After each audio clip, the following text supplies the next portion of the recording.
Ladies and gentlemen, among the many things happening right now in the world of technology is a change in the way the machines that we use interact.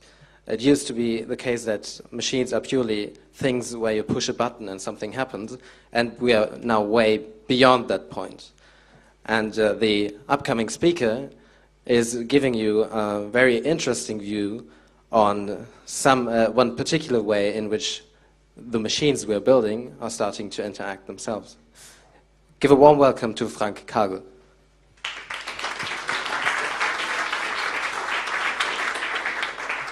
Okay, so thank you for the introduction. Welcome all of you. Yeah, as Martin already told you, I'm going to speak about communicating machines, and in this case, machines means vehicles. We have some feedback anyway. And I'm going to talk about work that I'm carrying out at Ulm University about vehicular communication. So the idea is we make vehicles communicate with each other, and then a couple of nice applications are supposed to happen, and as I will point out in my talk, also some security implications will happen, and one of our work is about caring for that these systems are implemented in a secure way. There are also a couple of colleagues from me here in the room who also work on these areas, and I invite them and all of you to interrupt me anytime when you when you have questions, want to add some comments or whatever. So I don't intend to give a lecture like it's shown here where I speak something like 1 hour or so. So whenever you feel the need for discussion or adding on what I'm saying here, just do so. Okay, so let's get started right away. Why do we want to have vehicular communications? Now, depending on the stakeholders, there are different motivations for that. From the academic side, it's surely that we want to get research grants, and some people working in that area want to make their PhD titles in that area. And besides that, I think I can speak for academia saying it's a cool subject, and this is why we're working on it. When it comes to the automotive industry, I think the main reason, of course, is they want to sell cars, and they want to sell more cars, and they want to sell more cars in the future. And today, it's the case that about 80% of all innovations in new cars is directly related to electronics, and in that case, mostly also software is involved. So in order to build innovative cars, they have to find new areas where electronics can be deployed, and vehicular communication is surely one of these areas. And, well, of course, the motivation behind it is if they have innovative cars, they can sell more cars and make more money out of it. I think for a commercial company, it's a pretty good or pretty valid motivation. And there's also a lot of money invested into that area of vehicular communication from governmental side, and their primary goal is to support active safety, to make driving more secure, to have less people get killed in accidents. And I think this is also a pretty good reason to look at vehicular communication. If you have a look at the slide here, starting from the 70s, you see we have a constant increase in traffic density in Germany. And if you compare this to the number of, let's say, severe accidents where people get injured or even get killed, you see that these figures are constantly declining. And that's obviously a good thing, and it's mostly, or to some extent, also thanks to electronics in cars. Things like anti-braking system, ESP, airbags, and so on, they all contributed to this trend. But at the same time, it becomes clear that these systems that try to mitigate the effects of an accident surely reach the peak of their effectiveness. I mean, you can put more and more airbags into a car, but at some point in time the whole car is filled with airbags, and then you can have additional effects by that. So what I want to say is that this area of passive safety that mostly deals with mitigating the effects of an accident comes, let's say, to some point of saturation.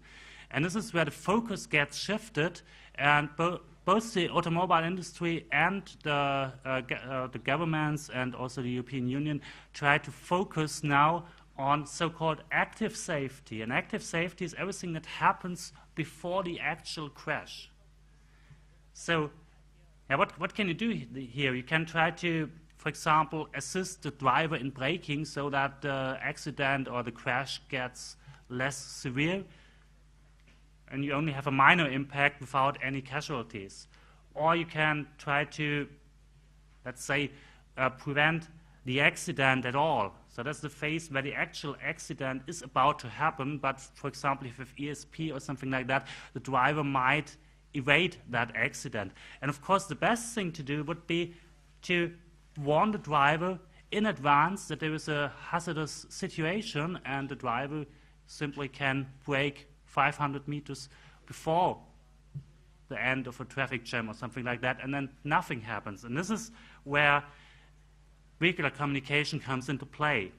So by making the car communicate either with other cars or with the infrastructure, the plan is to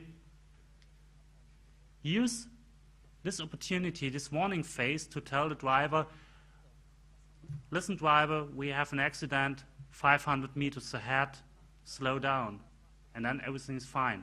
Or even in an earlier phase, tell the driver, on your route there's an accident, just take a bypass or whatever.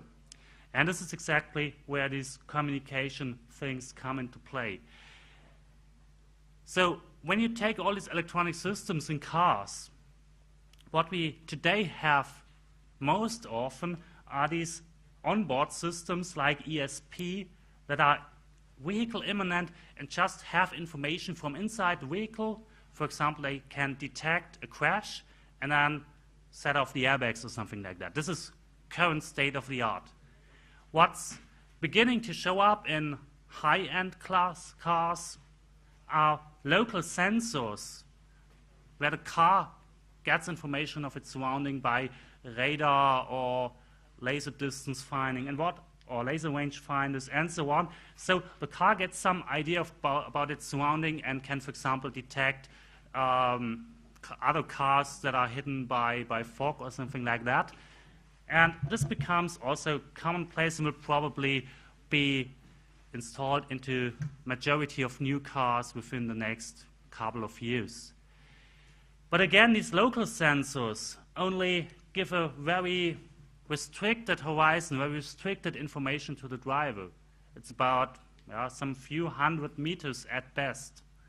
And what we now want to do is we want to extend this horizon of information getting to the driver almost infinitely, or at least to much greater distances, few hundred meters or even kilometers.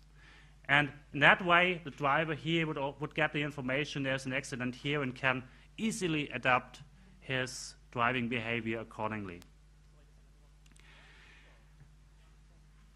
This whole area of e-safety is one of the application areas of vehicular communication. So I have depicted here some application scenarios. So what you can do, for example, if two cars have a crash or have an accident, local sensors detect this and just send warning messages via essentially wireless LAN to other cars. There's an accident at these coordinates. And once a car receives that, it simply can forward this message to other cars, and cars can be informed very early and prevent any further follow-up accidents.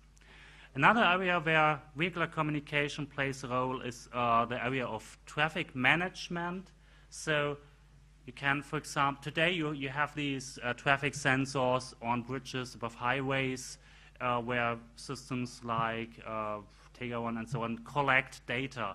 But these sensors are relatively sparse. So what you can do if you make the cars themselves the sensors, they detect by ways of radar or by just measuring their speed where are local traffic jams, and then they communicate this via infrastructure, via roadside units to some traffic operations center, and this information is then disseminated to other cars, and by that you get a more fine-grained picture of the current traffic flow. So this is esteemed to really enhance traffic prediction, traffic monitoring, and to better control traffic flows, so you have more efficient driving.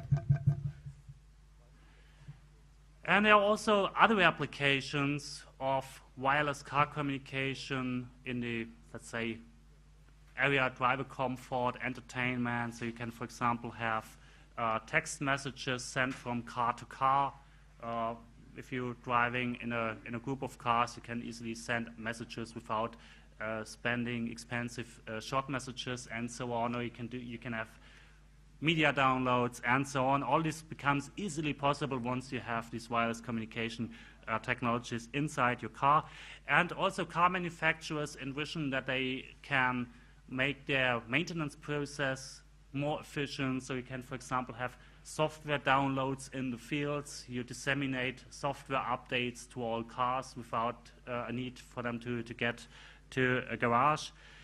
Or when you have any problems with your car, you get automatic information, and the garage is informed, so they can already prepare the spare parts. So the idea is that everything gets faster, quicker, more efficiently here. So we have these four main areas of vehicular communication applications.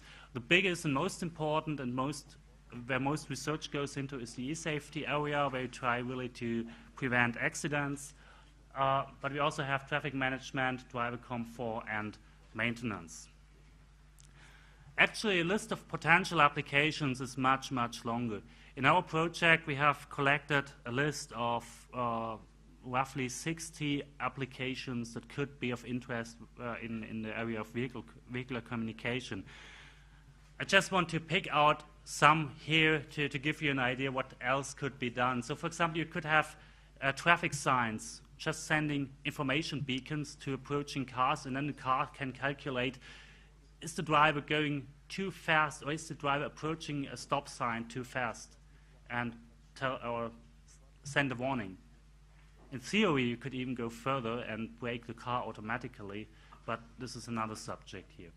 Or you can have cars approaching an intersection, can exchange their positions and speeds, and simply calculate would there be a chance for a collision at that intersection and warn drivers. Emergency vehicles could emit messages warning all cars in front of them to make way. Would also be quite easily to be realized.